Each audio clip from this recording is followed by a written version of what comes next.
अस्सलाम वालेकुम दोस्तों, आप देख रहे हैं कहानी वर्ल्ड। आज के टॉपिक पे आने से पहले अगर आपने मेरा चैनल सब्सक्राइब नहीं किया तो चैनल को सब्सक्राइब करें और साथ ही मौजूद बेल आइकॉन पर क्लिक करें ताकि आपको हमारी वीडियोस मिलें सबसे पहले। दोस्तों, आजकल आप खबरों में सुन रहे होंगे कि कैसे चीन के लोग हमारी पाकिस्तान की लड़कियों से शादी करके उनको चीन ले जा रहे हैं और उन पर जुल्म सितम ढा रहे हैं। उन्हीं लड़कियों में से आज हम आपके साथ फैसलाबाद की एक लड़की की कहानी शेयर करते हैं जो उसने अपना नाम ना जाहिर करने पर हमसे शेयर की है। उसका कहना था कि वो अपनी कजन की शादी पर गई थी, वहाँ उसको पसंद किया गया। उसकी कजन की भी शादी एक चीनी बाशिंदे के साथ हो रही थी। उसके रिश्तेदारों से उस लड़की के घर वालों का नंबर लिया गया। कॉल करके वो लोग मेरे घर आए। मुझे देखने के लिए वो 3 लड़के थे। मेरे वालिदैन का उनसे पहला सवाल ये था कि लड़का मसीह है? जी हाँ, कोई फ्रॉड नहीं है। हमारे रिश्तेदारों ने मेरे वालिदैन को इस रिश्ते पर राजी किया और मेरी मंगनी कर दी गई, लेकिन उन्होंने फिर शादी की बहुत जल्दी डाल दी और घर आते ही मेरा मेडिकल करवा दिया गया और 2 दिन बाद ही मेरी शादी कर दी गई। मेरे घर वाले तो नहीं मान रहे थे, लेकिन उन चीनियों के साथ मौजूद नुमाइंदे ने कहा कि ऐसा मुमकिन नहीं है, लड़कों ने अपने मुल्क वापस जाना है, इसलिए हमको शादी इन 2 दिन में ही करनी पड़ेगी क्योंकि वो फिर नहीं आएंगे। शादी करनी है तो अभी करनी पड़ेगी। फिर उन्होंने कहा कि हम आपका सारा खर्चा उठाएंगे। मेरे घर वालों ने अपने रिश्तेदारों की शादी का तजर्बा देखते हुए मेरी शादी कर दी। जब तक मेरे कागजात पूरे हो रहे थे, मुझे 7 लड़कियों के साथ लाहौर में रखा गया। उन्होंने लाहौर में 3 घर ले रखे थे, 2 एक गली में थे और एक 2 गलियां छोड़कर था।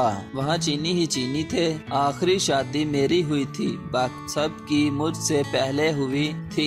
सब ही लड़कियां मसीह थी। मैं अपने शोहर से गूगल ट्रांसलेटर से बात करती थी। कभी तर्जमा सही हो जाता था और कभी गलत। एक उस्ताद भी रखा हुआ था जो हम सबको चाइनीज सिखाने के लिए बाकायदा क्लासेस देता था, जो सुबह 9 से शाम 5 बजे तक जारी रहती थी। चीनी लोगों के साथ जो नुमाइंदा आया था वो बहुत तेज था। उसको लड़कियों की जिम्मेदारी सौंपी गई थी। उसकी जुबान लड़कियों के साथ अच्छी नहीं थी, गाली गलौज करता था।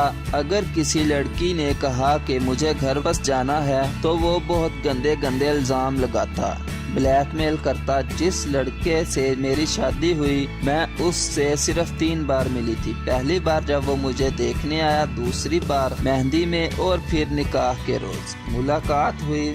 लड़के की उम्र 21 वर्ष थी और शादी के बाद मुझे पता चला कि वो एक हाथ से माजूर है। जब मैं नुमाइंदे को इस बारे में बताया तो वो मुझे ब्लैकमेल करने लगा। कहने लगा, मैंने जो शादी हाल पे पैसे लगाए हैं वो मैं तुमसे लूंगा, तुम लोगों के खिलाफ रिपोर्ट दर्ज करूंगा, तुमने चीनी लोगों को धोखा दिया है। उसके बाद उसने मेरा मोबाइल भी ले लिया। वहाँ रहते हुए मेरी अपनी बाकी दोस्तों से भी बात हुई थी जो वहाँ रहती थी।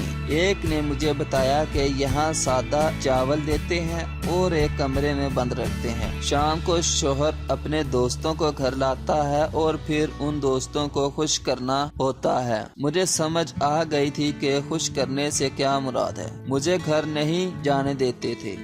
मैंने कहा मेरी मामा की तबीयत ठीक नहीं है, तो कहने लगे तुम्हारी मामा को यहाँ बुला लेंगे, यहाँ उनका इलाज करवाएंगे, तुमने कहीं नहीं जाना। बड़ी मुश्किल से मेरे घर वालों से मेरा राब्ता हुआ। मेरे घर वाले मुझे वापस लेने आ गए और मैं घर लौट गई। मेरे घर वालों ने कहा, अब तुम्हारा जो दिल चाहता है तुम करो। मैंने सोचा मैं पार्लर का काम जानती हूँ, ये मैं कर लूंगी। जी दोस्तों, 1 साल के अरसे में लाहौर, गुजरांवाला, फैसलाबाद और मुल्तान से 700 शादियाँ करवाई जा चुकी हैं, जिनमें से अक्सरियत मसीह लड़कियों की है। इसी हवाले से पाकिस्तान में इंसानी हुकूक पर काम करने वालों के मुताबिक पिछले 1 साल से पाकिस्तान के सूबा पंजाब में चीनी बाशिंदे शादी की वर्ष से आ रहे हैं और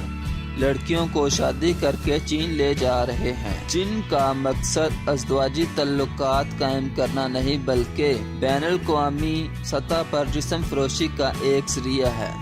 दोस्तों, आपको चीनी ज़हानत दादरसी करनी पड़ेगी कि वो किस तरह पाकिस्तानी लड़कियों को अपने जाल में फंसा कर अपने साथ ले जाते हैं और उनको काम धंधे पर लगा देते हैं। वीडियो बनाने का मकसद आपको होशियार करना था कि आप इनके जाल में ना फंसें और दूसरों को भी आगाह करें।